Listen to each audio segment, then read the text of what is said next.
If you could travel 100 years into the future, what would be different?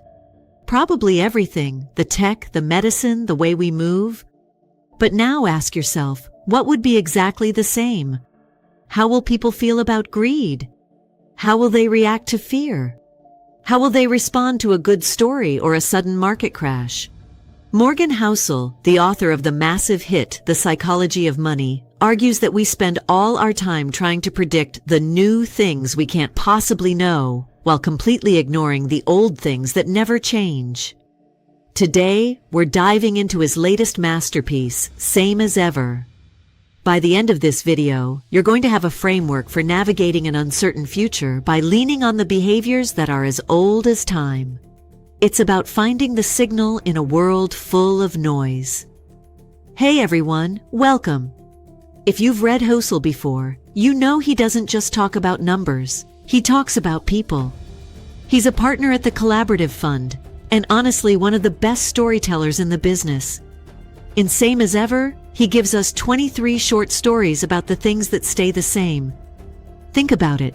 We are obsessed with disruption. We want to know what the next AI is, what the next stock is, or what the next career hack is. But Housel makes a compelling case that the most important skills you can have are the ones that were useful 500 years ago and will be useful 500 years from now.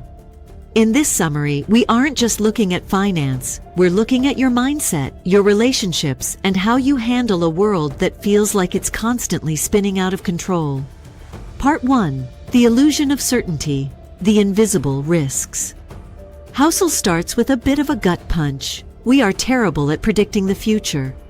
He points out that the biggest events that shape our world, the Great Depression, 9/11s, COVID-19, were black swans. They weren't just unexpected, they were unthinkable until they happened. Housel notes that the biggest risk is always what no one is talking about. Because if everyone is talking about a risk, we prepare for it, which actually makes it less risky. The real danger is the thing you haven't even considered. So how do you survive a world you can't predict? The strategy, instead of trying to be a psychic, focus on resilience. Housel suggests that stability is destabilizing. When things are calm for too long, we get reckless. The takeaway: don't build your life around a single prediction. Build it around the fact that something crazy will happen. It's the difference between being a fragile glass vase and a bouncy rubber ball. Part 2. The Best Story Wins, Narrative versus Reality. This is a fascinating section. Housel argues that the world isn't run by the best ideas or the most accurate data. It's run by the best stories. Think about your favorite brand, a charismatic leader, or even a cryptocurrency. Is it actually the best objectively? Maybe not. But it is the best narrative. You can have the most mathematically sound investment plan or the most efficient business model. But if you can't tell a story that makes people feel something, it won't go anywhere. Evolution didn't prune us to be spreadsheets. It pruned us to be social animals who love a good narrative. We crave meaning more than we crave accuracy. The lesson: in your own life, remember that logic is often less persuasive than feeling. If you want to lead, sell, or even just convince your friends of an idea, learn the art of the story. A good story is a lever that moves the world. Part 3. The Danger of Efficiency. We live in a culture obsessed with being 100% efficient. We want every minute of our day and every dollar in our pocket to be working. But Housel makes a counterintuitive point. Efficiency is the enemy of resilience. He uses the example of nature. Evolution isn't efficient, it's incredibly wasteful. It tries a million things that fail so that one thing can succeed. If a bridge is built to hold exactly the weight of the cars crossing it, it's a bad bridge. You need room for error. In finance, that's cash in the bank you don't need. In your career, it's slack in your schedule that allows you to think or react to a crisis. The lesson: if you're optimized to the point where one tiny mistake ruins you, you aren't successful, you're just lucky. Give yourself some breathing room. Slack isn't waste, it's insurance. Part 4. The Price of Success. Everything has a price, but not every price is on a tag. Housel talks about the price of admission for anything worthwhile. If you want to be a successful investor, the price isn't just money, it's uncertainty, fear, and boredom. If you want to be a great leader, the price is criticism and isolation. Most people fail because they view these things as fines, like they did something wrong and are being punished. But Housel says you should view them as fees. When you go to Disneyland, you don't complain about the ticket price, you pay it because the experience is worth it. The lesson: when your job gets stressful or the market crashes, don't ask, "Why is this happening to me?" Ask, "Am I willing to pay this fee to get the result I want?" Part 5. Expectations and the Happiness Gap. This is perhaps the most human part of the book.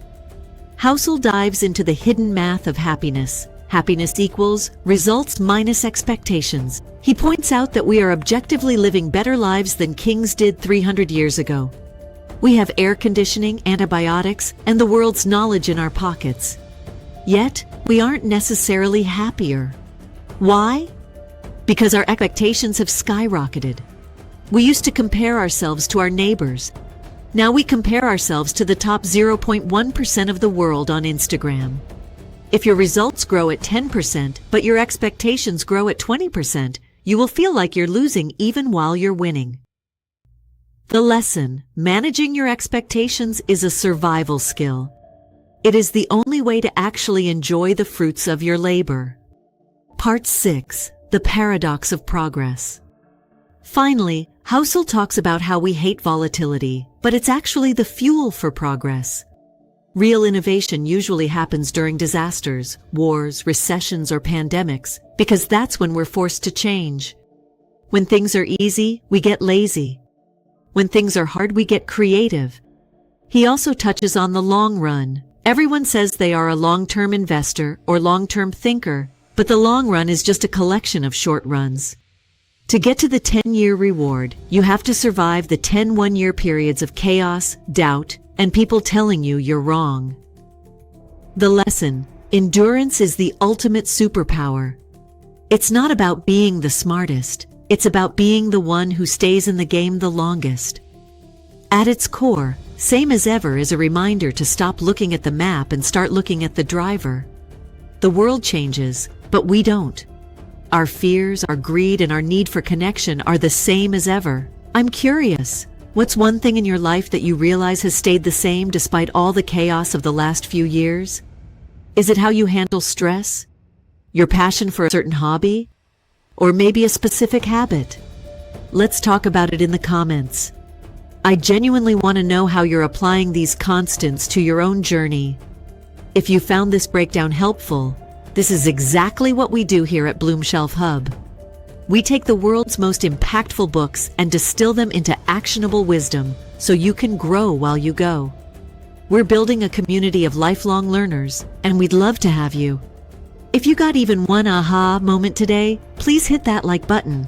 It really helps us reach more people. And subscribe to join the Hub. Stay tuned for our next deep dive into the books that actually matter. Until next time, keep blooming. I'll see you in the next video.